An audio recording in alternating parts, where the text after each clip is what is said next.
김건희 여사 판결. 자, 일단 뭐 이것도 어제 나와서 지금 아직 따끈따끈한 식지 않은 뉴스니까 송지훈 변호사 어떻게 보셨어요? 그 전에 사실 절대 중형이 나올 수 없다는 그 예상을 미리 좀 많이 해주셨었어요. 그렇죠. 15년 구형을 했는데 그렇게 중형이 나올 수가 없다라고 하는 건 말씀을 드렸고, 그러나 뭐 저도 예측한 것이 빗나간 부분이 상당히 있었습니다. 왜냐하면은 어쨌든 뭐 어떤 혐의는 특정하게 무죄가 나올 거다 이렇게 예상하지는 않았기 때문에. 그런데 빗나가게 된 이유가 있는데 뭐 변명 같습니다만은 그 자본시장법 위반 부분 방조범으로 예비적 기소를 안 했는 줄은 미처 몰랐어요. 아, 당연히 할 줄 알았다는 거죠. 그렇죠. 왜냐하면은 관련된 그 도이치모터스 공범들 중에 대표적으로 전주 손모 씨라는 사람이 있잖아요. 1심에서 공동정범으로 기소해서 무죄 받았다가 2심에서는 방조범. 검찰이 예비적 공소 사실을 추가해서 방조범으로 기소를 했더니 유죄가 나왔습니다. 다만 방조범이고 이득액이 특정이 안 되고 그래서 집행유예가 나왔을 뿐이에요.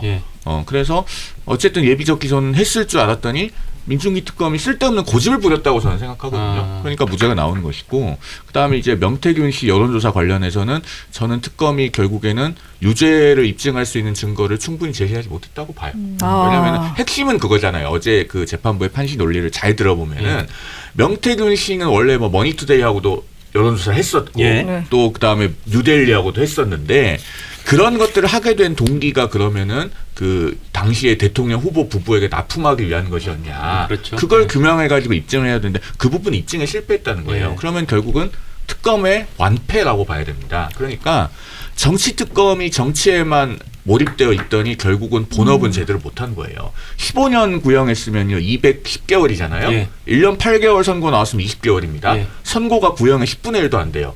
그러면은 그런 특검이 어디 가서 뭘 했다고 명함을 내밀 수가 있어요. 아, 역시 특검. 자, 근데 특검이요 항소 포기를 안 하더라고요. 아니 제가 항소를 했어요. 볼 때 저는 이제 율산 아니잖아요. 율산 아닌데 누가 봐도 지금 변호사님 말씀에 그럼요. 동감하는 게 특검이 진짜 못했어요. 민중기 특검은 탄생 때부터 문제가 있고 진짜 중요한 사건에 대해서 집중적으로 파헤치기보다는 상당히 센세이셔널, 그리고 또 한동안 그래프 목걸이 찾느라고 정신없이 헤매고 돌아다니고 뭐 이러면서 시간을 허비해서 정말 중요한 사건, 그러니까 중요한 사건이라는 거는 이 대통령의 부인이라는 지위를 이용해서 자신이 어떤 특혜를 주면 특혜에 대해서 대가를 받아야 되는데, 거기 무슨 얘기가 나오냐면 통일교만 하더라도 엄청난 특혜를 줘놓고 결국은 그 사치품 몇 개를 받아서 치장하는 데 바빴다는 얘기를 하거든요.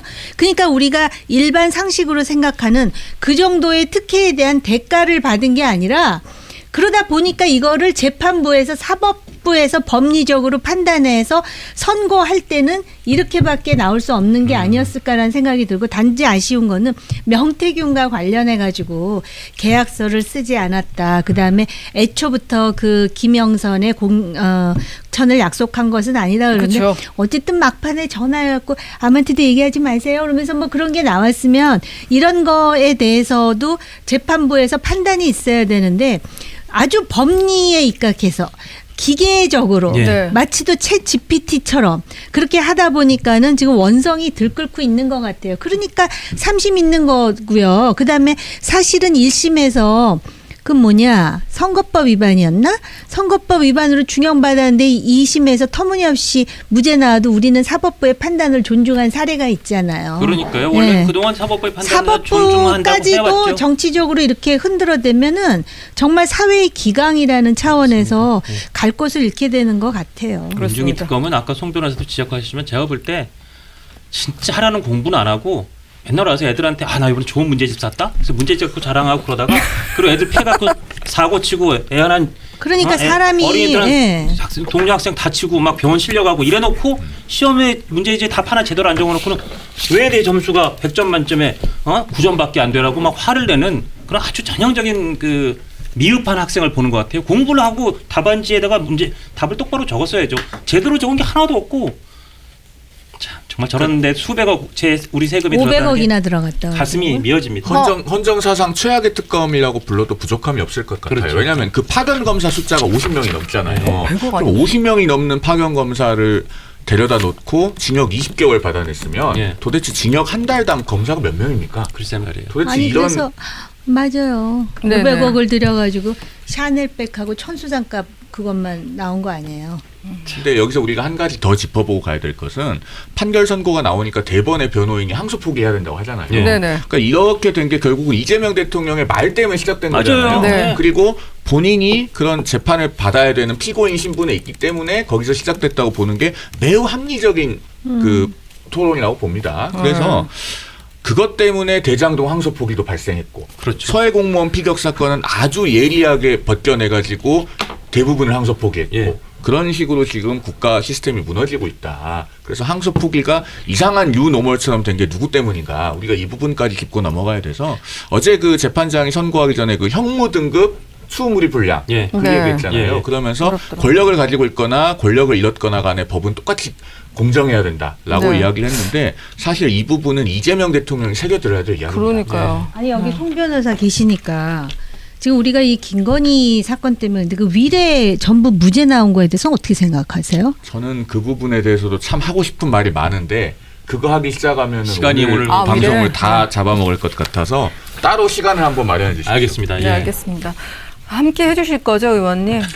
위례 신도시 하는 날. 위례 저도 좀 많이 배울게요. 아니 그게 네. 무죄라는 게 이해가 안 돼서 그래요. 그렇죠. 네. 수익이 많이 법 났으니까. 감정상으로 볼 때. 네. 그러니까요. 수익이 많이 났는데 죄를 지은 사람은 없고. 네.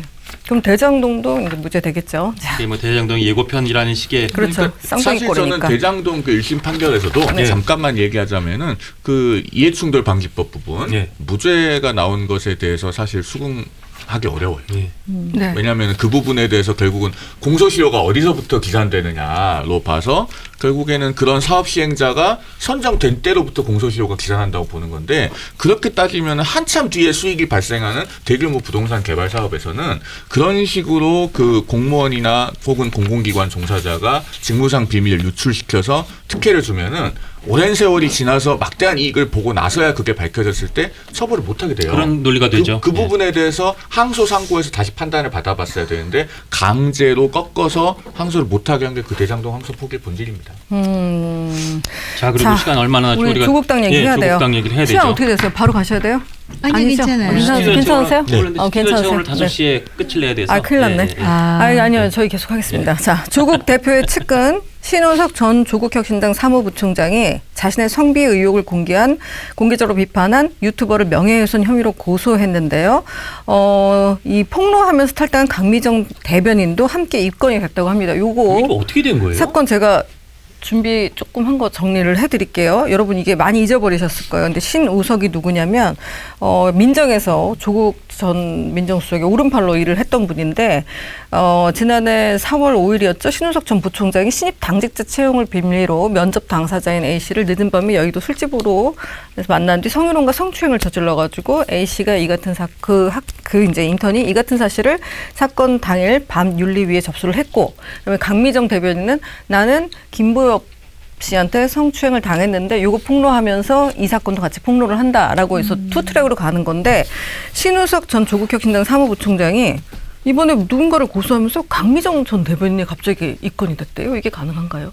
참 그 성폭력 사건에 대한 대응을 장경태 의원스럽게 하네요. 네. 연상되는 사례가 바로 장경태 의원 케이스 아닙니까? 네. 그런데 이런 게 바로 이제 최악의 2차 가해인 거예요. 이 영상이 마음에 드셨다면 압도적인 좋아요와 구독, 알림 설정 부탁드립니다. 뉴스트라 타노스.